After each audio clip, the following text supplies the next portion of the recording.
Let's get more on this now with Josh Mahony in London. He's Chief Market Analyst at Scope Markets. Hi there, Josh. Now, the Fed minutes showed policymakers are split on the rate path. How significant do you think that division is for markets pricing in future cuts? Yeah, I think it is pretty significant because you've literally got a breakdown that says several members think that we should essentially lead a pathway to lower rates given the current environment. But then several members should believe we should start talking about the possibility of rate hikes if we were to see inflation prove sticky at these levels.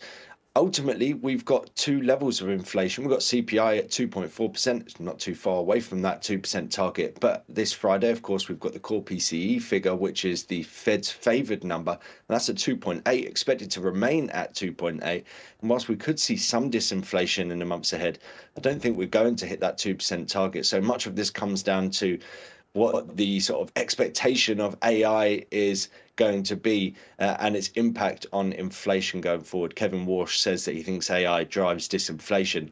That remains to be seen.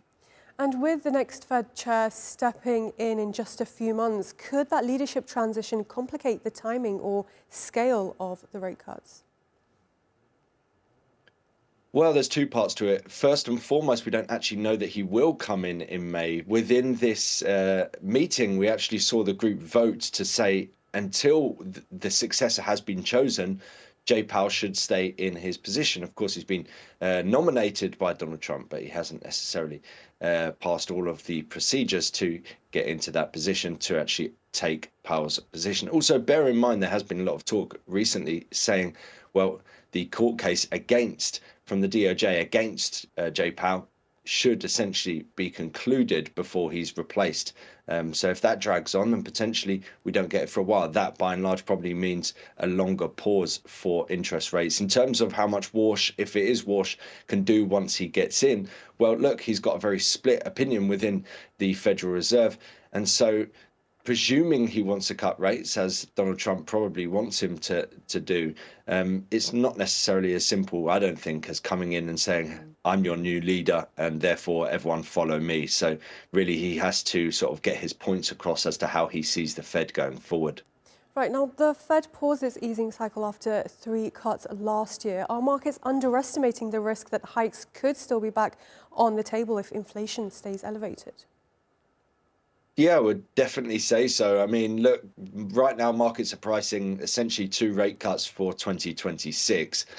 There's very little pricing for rates to go higher from here.